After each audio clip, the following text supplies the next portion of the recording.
Padahal dia adalah satu-satunya pahlawan yang bisa mengalahkan Raja Iblis. Tapi dia malah hidup santai bersama Ratu Iblis. Mereka bahkan berencana memiliki anak terkuat untuk menguasai dunia. Dan pedang suci yang menjadi perlengkapan standar seorang pahlawan bahkan diambil dan digunakan sebagai kayu bakar. Sebagai sistem, dia langsung hancur karena tindakan aneh ini. Ternyata dia adalah Raja Iblis yang menguasai dunia ini. Tapi dia tidak membantai manusia seperti Raja Iblis lainnya. Dia tidak hanya hidup berdampingan secara damai dengan manusia, tapi juga menciptakan dunia yang harmonis tanpa diskriminasi ras. Bahkan mereka yang pernah bersumpah untuk melawannya, sekarang menjadi pendukung setianya. Hingga suatu hari, pendeta besar manusia melihat masa depan dan membuat ramalan. Ketika pahlawan legendaris mencabut pedangnya, itulah akhir dari kekuasaan iblis. Berita itu menyebar, dan orang-orang di seluruh benua secara sukarela membentuk aliansi anti pahlawan. Jadi, selama 15 tahun berikutnya, Ratu Iblis mencari jejak pahlawan untuk membunuhnya. Dia bahkan mengerahkan semua kekuatan yang bisa digerakkan untuk mencari pahlawan itu. Namun, hasilnya nihil. Tidak ada sedikit pun informasi tentang pahlawan itu. Dan hari ini, Raja Iblis yang tak tahan lagi akhirnya melangkah ke platform tempat pedang suci tertancap. Pahlawan rendahan, aku telah menguasai semua sihir di benua pahlawan. Aku hanya menunggunya datang menantangku. Akulah Raja dunia ini. Jika kau tidak mau menemuiku, maka aku yang akan mencarimu. Seketika, kekuatan tak terbatas mengalir keluar dari pedang suci. Di hadapan kekuatan dahsyat ini, Raja Iblis tidak gentar. Sebaliknya, dia memancarkan kekuatan yang lebih besar daripada pedang suci. Detik berikutnya, pedang suci yang konon hanya bisa dicabut oleh pahlawan, dicabut oleh Raja Iblis. Ekspresi Raja Iblis dingin. Siapa bilang hanya pahlawan kebenaran yang bisa mencabutnya? Tiba-tiba, dia merasakan sesuatu. Berbagai gambar muncul di benaknya. Dalam sekejap, dia melihat lokasi pahlawan itu. Dia tersenyum sinis. Jadi kau bersembunyi di sini. Kau tahu bagaimana aku hidup selama 15 tahun ini?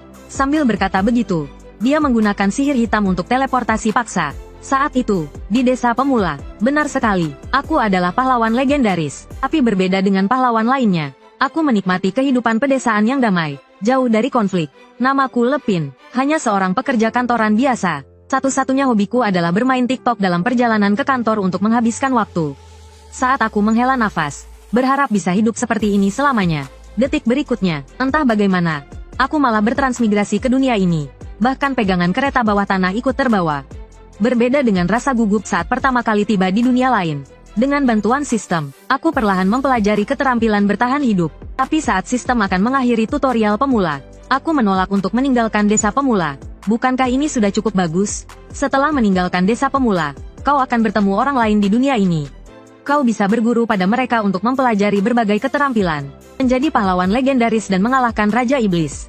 Menyelamatkan dunia. Sayangnya, aku yang bermimpi menjadi pemalas hanya ingin bersantai. Aku tidak ingin bertarung sama sekali. Tentu saja, yang terpenting adalah ada penghalang waktu khusus di sini. Itu membuat desa pemula benar-benar tersembunyi dari dunia luar.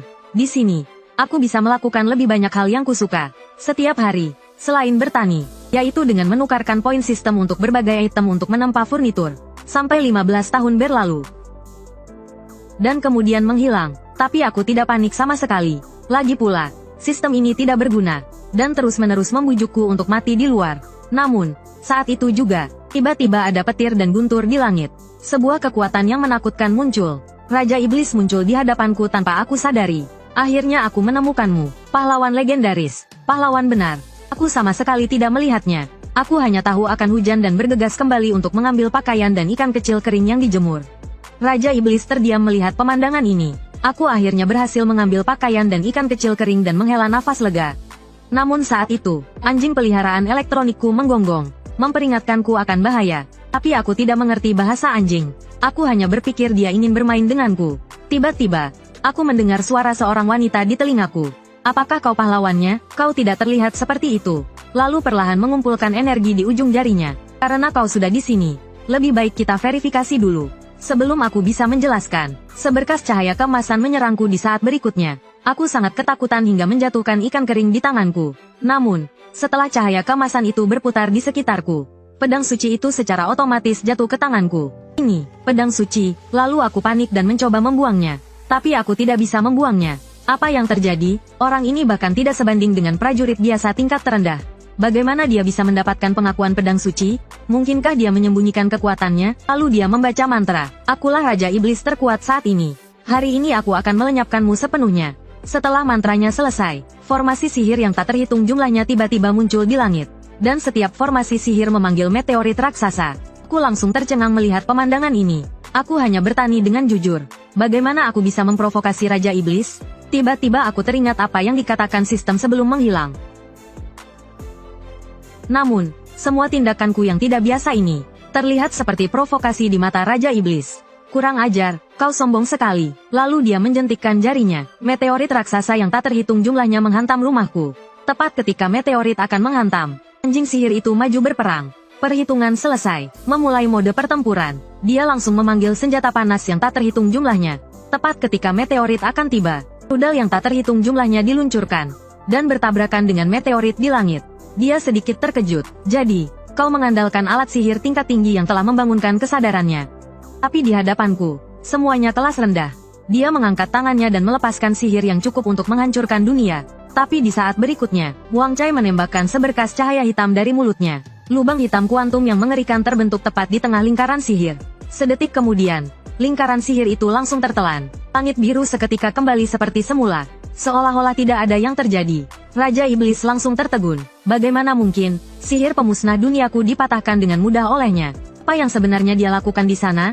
Tanpa sepengetahuannya, aku sedang berbaring di tempat tidur, menunggu ajal. Lalu dia perlahan turun, menatap anjingku, Wang Chai, dengan linglung. Terakhir, dia tertawa getir. Tak disangka, akhirnya akulah yang diremehkan. Lalu dia mengepalkan tinjunya dan melebarkan sayapnya. Jangan terlalu sombong, sampai saat ini semua hanya kurang dari 30% kekuatanku. Seketika, kekuatan yang dahsyat meledak dari tubuhnya. Dan inilah wujud akhir Raja Iblis. Selanjutnya, dia kembali menyerang Wang Chai-ku. Lalu terdengar suara benturan keras. Namun, saat itu aku tidak tahu apa-apa tentang apa yang terjadi di luar. Aku masih tidur. Saat aku terbangun dengan linglung, kupikir aku sudah mati. Tetapi ternyata aku masih di rumahku sendiri. Lalu aku membuka pintu dengan gemetar. Raja Iblis itu tidak mungkin masih menungguku di luar, kan? Asap pun menghilang, dan sesosok muncul. Raja Iblis mencengkeram anjing mekanikku dengan satu tangan. Saat melihatku keluar, dia melemparkan Wang Chai begitu saja. Maafkan aku telah menghancurkan mainan kebanggaanmu. Melihat ini, aku langsung terkejut. Dengan suara gemetar aku berkata, bisakah kita duduk dan bicara baik-baik? Tetapi sedetik kemudian, dia tiba-tiba terhuyung-huyung.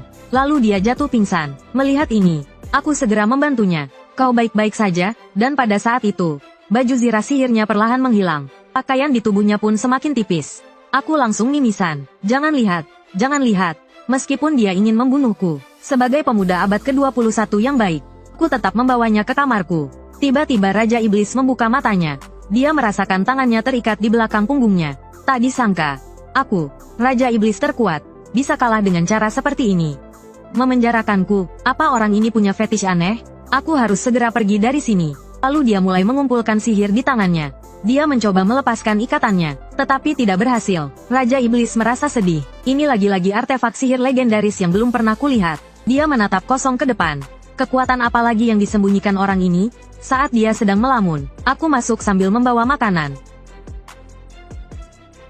Menirukan. Melihat ini, aku merasa Raja Iblis sangat menakutkan. Lalu aku bertanya dengan hati-hati sambil membawa makanan. Bisakah kita bicara baik-baik? Tadi aku mengikatmu hanya untuk berjaga-jaga. Jika kau keberatan, aku bisa melepaskanmu. Kurasa ada kesalahpahaman di antara kita. Tetapi kata-kataku terdengar seperti provokasi di telinganya. Jika kau masih ingin hidup, penuhilah permintaanku tanpa syarat. Raja Iblis terkejut. Beraninya dia mengancamku. Tak lama kemudian, aku melepaskan ikatannya. Memikirkan tindakan baikku ini, dia pasti tidak akan langsung menyerangku. Dan Raja Iblis wanita itu juga takut dengan kekuatanku. Jadi dia tidak berani gegabah. Saat itu, aku berbalik dan mengambil Wang Chai yang sudah hancur. Wang Chai, kenapa kau jadi seperti ini? Apakah benda ini alat sihirmu yang terkuat?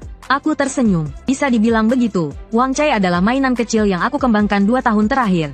Mendengar ini, Raja Iblis tiba-tiba mendapat ide. Sebagai pahlawan, kau terlalu ceroboh. Setelah tanganku bebas, aku bisa menggunakan sihir jurang untuk memulihkan sihirku. Dan setelah kehilangan perlindungan alat sihirmu yang terkuat, apa yang bisa kau gunakan untuk melawan aku? Tapi saat dia melepaskan sihir penghancur untuk membunuhku, detik berikutnya, apa yang muncul di depannya membuatnya langsung terdiam. Karena aku punya satu dinding penuh Wang Chai seperti ini. Ternyata mesin Wang Chai ku ini Selama kartu memori intinya tidak rusak, bisa diganti tanpa batas. Lalu aku mengambil satu dan memasukkan kartu memorinya. Melihat Wang Cai hidup kembali, aku merasa sedikit tidak berdaya. Lumayan menyenangkan untuk menemaniku. Jadi aku biasanya hanya mengaktifkan satu di rumah. Tapi siapa sangka, pemandangan ini di matanya malah tampak lebih mengerikan. Raja Iblis langsung ketakutan dan berlutut di tempat tidur. Salah paham, tidak apa-apa. Tapi tiba-tiba dia tertarik lagi oleh aroma yang aneh. Aku buru-buru menjelaskan, aku melihatmu pingsan. Jadi aku membuatkanmu sedikit makanan untuk menghangatkan tubuhmu.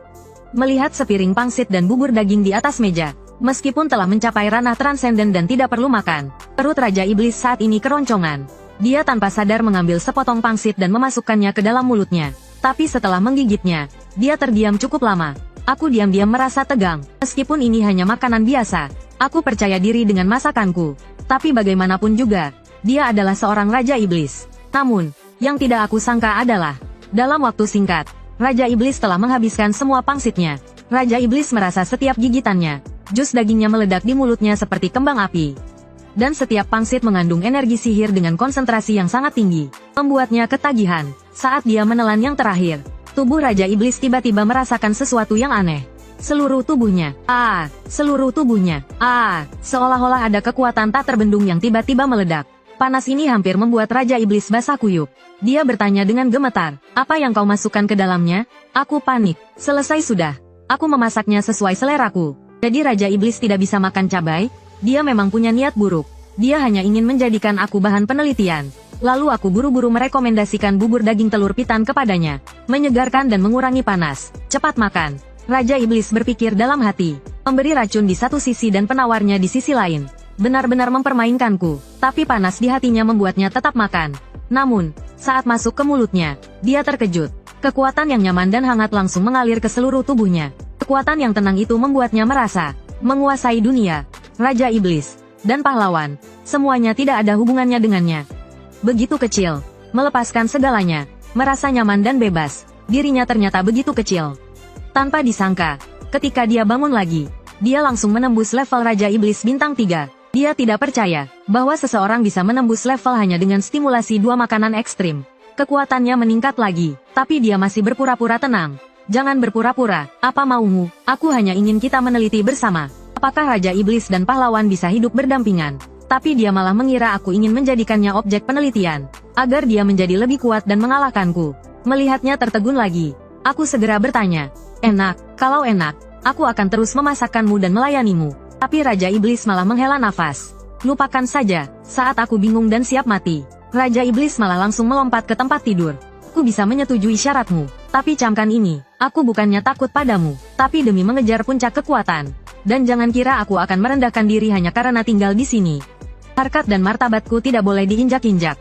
Kalau tidak, meskipun harus mengorbankan segalanya, aku akan menghancurkanmu. Meskipun aku bingung, aku segera menenangkannya agar tidak emosi. Kita coba saja dulu. Begitulah, aku dan dia terus berdebat sampai larut malam. Begitulah, aku dan Raja Iblis menjalani kehidupan menebang kayu dan memasak selama setahun. Tapi aku semakin khawatir. Sejak Raja Iblis menerobos dan merusak pelindung desa pemula, waktu di sini berangsur-angsur sinkron dengan dunia luar. Yang lebih penting, desa pemula yang kehilangan pelindungnya, benar-benar kehilangan kemampuan penyembunyiannya dan terekspos ke dunia luar. Dan monster yang sering muncul di sini sepertinya juga tidak biasa. Untungnya, karena Raja Iblis ada di sini, mereka tidak berani mendekat. Jika dia pergi, itu berarti aku mungkin akan mati. Saat aku melamun, Raja Iblis memanggilku untuk memasak. Saat itu Raja Iblis sedang malas-malasan makan keripik kentang sambil menonton TV. Rekaman ini sudah bosan ku tonton. Tidak bisakah kau minta yang baru dari sistemmu itu? Aku datang membawa sup. Sistemnya sudah lama hilang. Ayo makan. Raja Iblis bahkan malas berjalan 2,5 meter. Dia langsung menumbuhkan sayap kecil dan terbang ke arahku. Racun apa keripik kentang yang kau berikan padaku ini? Rasanya semakin ku makan, aku semakin malas. Aku segera menjelaskan, keripik kentang itu tinggi kalori. Makan terlalu banyak bisa menyebabkan penumpukan lemak. Mendengar kata lemak, Raja Iblis melihat ke bawah ke perutnya yang buncit, lalu menjentikkan jarinya. Lemaknya menghilang dalam sekejap mata. Sesaat kemudian, dia kembali menjadi Raja Iblis yang mempesona banyak bawahannya. Aku melihat semua ini dan terkagum-kagum. Sihir bisa digunakan seperti itu? Dia lalu menatapku dengan tatapan pamer. Trik lainmu telah kugagalkan. Bagaimana? Kecewa, kan? Lalu dia mulai makan dengan lahap seperti biasa. Aku menyuruhnya makan pelan-pelan. Raja Iblis kembali berimajinasi. Apakah aku sekarang? Apa dia masih menganggapku lemah dan bisa dipermainkan? Dia marah dan hendak mencabik-cabikku. Tapi sedetik kemudian, aku berbalik dan mengambil kue keju dari kulkas. Melihat ini, mata Raja Iblis langsung berbinar. Dia melompat kegirangan seperti anak kecil yang mendapat permen. Aku sedikit lega, meskipun dia Raja Iblis. Untungnya dia tidak sulit diladeni. Selama diberi makan, dia akan tenang. Sementara itu, di tempat lain, seorang pria tua berlari sambil menarik seorang gadis. Dan yang mengejar mereka adalah para iblis. Sepertinya mereka musuh bebuyutan. Saat itu juga, salah satu iblis di belakang mereka tiba-tiba melepaskan jurus robekan ruang. Kekuatan besar itu langsung merobek ruang di belakang pria tua itu. Serangan mendadak itu membuat pria tua tidak sempat menghindar. Hanya dalam sekejap, terbentuklah beberapa bentuk aneh yang menjebak mereka berdua. Mereka berada dalam situasi hidup dan mati. Pria tua itu mengangkat pedang raksasanya, siap bertarung mati-matian. Dengan wajah serius, dia menyuruh putrinya untuk lari. Dia akan tinggal dan menahan mereka. Meskipun penuh luka, gadis itu tidak ingin meninggalkan ayahnya dan hidup sendirian. Saat mereka berpamitan, sebuah bola api hitam raksasa terbentuk di tangan pria berjubah hitam. Bola api itu sudah siap dilepaskan. Tekanan yang luar biasa membuat mereka kehilangan semua kesempatan untuk melarikan diri. Mereka harus bertarung cepat dan menggunakan jurus terkuat. Hanya itu satu-satunya cara untuk bertahan hidup. Detik berikutnya, sebuah energi pedang keemasan yang dahsyat menembus energi hitam, dan membelah bola api beserta pria berjubah hitam menjadi dua. Kemudian, tubuhnya berubah menjadi api biru, dan jatuh dari langit, menghilang. Melihat ini, rekan lainnya melambaikan tangannya, dan dengan cepat menyerap tubuh rekannya. Beberapa saat kemudian, dua kepala tumbuh darinya, dan dia mengeluarkan jeritan aneh yang tak terlukiskan. Pemandangan menjijikkan ini membuat gadis itu muak, lalu dia menembakkannya dengan panah tembus awan. Tapi anehnya, pedang sihir itu menembus monster berjubah hitam, tanpa menyebabkan kerusakan sedikitpun. Kau tidak bisa melawan Rasul Guild Kegelapan. Pergi sekarang, selagi aku masih bisa menahan mereka. Tapi lawan mereka jelas tidak memberi mereka kesempatan. Monster itu merangkak di tanah, memeluk lengannya, otot-ototnya menegang. Lalu, asteris bam asteris, dia menerjang pria tua itu. Hanya dalam sekejap mata, dia sudah berada di depan pria tua itu. Pria tua itu menempatkan pedang raksasanya di depannya untuk menangkis. Tetapi dia langsung terpental puluhan meter oleh pukulan monster itu. Dia menghancurkan batu besar di kejauhan sebelum akhirnya berhenti. Kekuatan besar itu langsung mematahkan semua tulang di tubuh pria tua itu. Dia memuntahkan darah. Lihat ini, gadis itu berteriak sedih. Ayah. Tetapi sebagai seorang ayah, pada saat-saat terakhirnya, dia tetap menyuruh putrinya untuk lari. Namun, yang membuat mereka semakin putus asa, pria berjubah hitam lainnya terbang dari kejauhan. Dia bergabung lagi. Dalam sekejap mata, dia berubah menjadi monster besar dan buruk rupa dengan 3 kepala. Monster itu, saat itu, gadis itu sudah sampai di sisi ayahnya. Dia memohon agar ayahnya dilepaskan. Dia bersedia ikut dengan mereka. Tapi monster itu sudah benar-benar kehilangan akal sehatnya.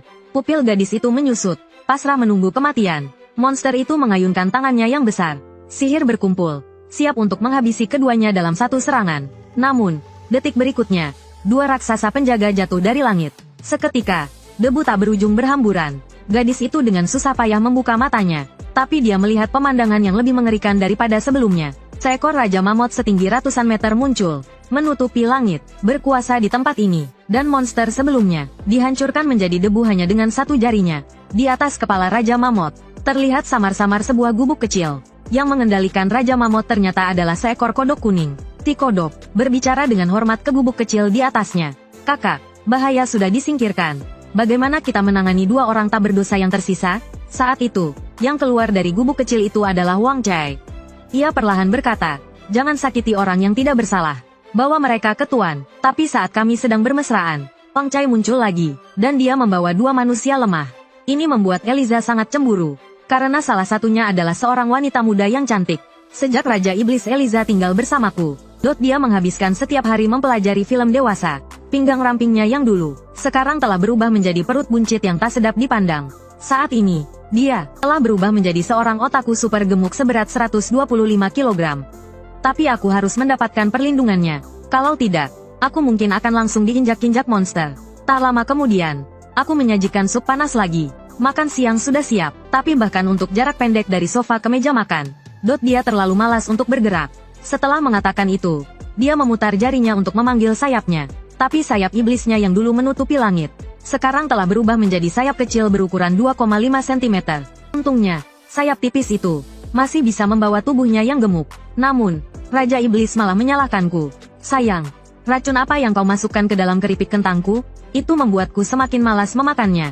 Ini jelas menyamarkanku dengan makanan lezat untuk membuatku jatuh. Kau ingin aku jatuh? Mendengar ini, aku dengan sabar menjelaskan padanya. Keripik kentang itu tinggi kalori. Makan terlalu banyak akan menumpuk lemak. Dan secara alami akan membuatmu malas. Mendengar itu, dia melihat perutnya yang buncit. Tapi sedetik kemudian, dia menggunakan sihir abis untuk melayang di udara. Tak lama kemudian, perutnya yang buncit tadi, kembali ke bentuk tubuhnya yang seperti iblis. Bahkan payudaranya yang besar menjadi semakin berisi. Melihat ini, aku tercengang. Luar biasa, sihir bisa digunakan seperti itu. Raja Iblis memandangi makan siang yang lezat di depannya. Air mata kegembiraan kembali mengalir dari sudut mulutnya. Kemudian dia melahap makanannya lagi. Aku tidak terkejut dengan ini. Jika tidak cukup, aku akan membuatkan lagi. Tidak masalah makan lebih banyak. Tapi Raja Iblis yang imajinatif menafsirkannya dengan cara yang berbeda. Kau masih terlalu lemah sekarang. Aku akan menggemukkanmu seperti babi besar sebelum membunuhmu. Memikirkan hal itu, Raja Iblis ini kembali murka. Selama setahun ini, kau benar-benar memperlakukanku seperti babi. Dan kekuatanku telah meningkat puluhan kali lipat. Sekarang aku seharusnya cukup kuat untuk menantangmu, kan? Namun, aku hanya dengan tenang mengeluarkan puding kesukaannya. Seketika, mata Eliza berbinar kembali. Kembali menjadi sosok yang polos dan menggemaskan. Aku pun menghela nafas lega. Selama makanannya tersedia, dia akan tenang. Jadi, dia tidak terlalu sulit diurus. Sementara itu, di luar desa pemula, seorang pria tua dan seorang wanita melarikan diri dengan panik. Di atas mereka, terdapat 3 sosok samar-samar. Jika dia mati, ternyata mereka adalah 3 penyihir bertopeng berjubah ungu. Tiba-tiba, beberapa retakan muncul di udara dan menuju ke arah pria tua itu. Retakan itu langsung meledak dan menyebar, mengepung mereka berdua. Pria tua itu mengangkat pedang besarnya, lalu menyuruh putrinya untuk segera melarikan diri. Dengan mata berkaca-kaca, wanita itu hendak mengatakan sesuatu. Tetapi para penyihir tidak ingin melihat momen haru ayah dan anak itu. Mereka langsung mengumpulkan api hantu yang mengerikan. Pria itu pun berteriak, harus menyelesaikan pertarungan dengan cepat dan menggunakan jurus terkuatnya. Seberkas cahaya keemasan, tebasan pahlawan, meluncur menuju penyihir api hantu. Sekali tebas, penyihir api hantu itu terbelah 2. Melihat penyihir api hantu yang jatuh, rekannya mengangkat tangan dan menyerapnya ke dalam tubuhnya. Seketika, kepala penyihir itu muncul dari lehernya. Wanita itu mengangkat busur dan panahnya. 2 energi hijau melesat ke arah penyihir lainnya. Namun, penyihir itu hanya mendengus. Dan dengan mudah menangkis kedua energi itu. Dia menumpukan kedua tangannya di tanah. Lalu meluncurkan dirinya ke atas. Dalam sekejap, dia berada di depan pria tua itu. Dan meninjunya keras ke awan. Pria itu terlempar ratusan meter dan mendarat di bukit. Seteguk darah pun menyembur keluar. Wanita itu menangis dan memanggil ayahnya. Penyihir lainnya terbang ke arah mereka berdua. Dan perlahan menyerap mereka ke dalam tubuhnya. Dalam sekejap, sesosok roh jahat setinggi 8 meter. Dengan 3 kepala muncul di hadapan mereka. Wanita itu menatap kosong, tak percaya dengan apa yang dilihatnya. Roh jahat itu meraung ke arah mereka. Sudut mulutnya yang menggeliat tampak menjijikkan. Kemudian, kedua tangannya menciptakan 2 bola api biru. Dan menyerang mereka. Namun, sebuah ledakan besar mengguncang bumi. Debu tebal pun menyelimuti ayah dan anak itu. Wanita itu mengintip dengan hati-hati melalui debu. Tetapi pemandangan selanjutnya membuatnya tercengang. Karena di depannya, terlihat seekor mamut raksasa sebesar gunung. Roh jahat yang sebelumnya ada di depan mereka, kini telah terinjak menjadi hantu. Di atas kepala mamut itu, terdapat sebuah bangunan kecil bertingkat 3. Di dalam bangunan itu, ada seorang petapa kodok, yang mengendalikan mamut tersebut. Namun, di atas kepala petapa itu, masih ada sebuah gubuk kecil. Di depan gubuk itu, seseorang berdiri tegak. Jika dia mati, ternyata itu adalah peliharaanku, Wang Chai. Entah berapa lama kemudian, wanita itu terbangun dari mimpinya. Ia tiba-tiba berada di sebuah ruangan. Suasana hening. Ia tiba-tiba teringat ayahnya yang terluka parah.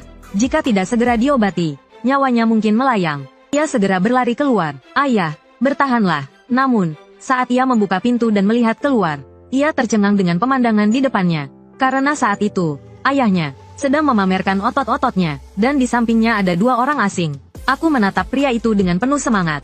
Apakah ini prajurit dari luar? Hebat sekali, melihatku begitu gembira. Wang Chai berputar-putar di sekitarku dengan riang. Namun, tiba-tiba ia ditendang oleh Raja Iblis sejauh 2,5 meter. Lalu, Raja Iblis memarahi Wang Chai.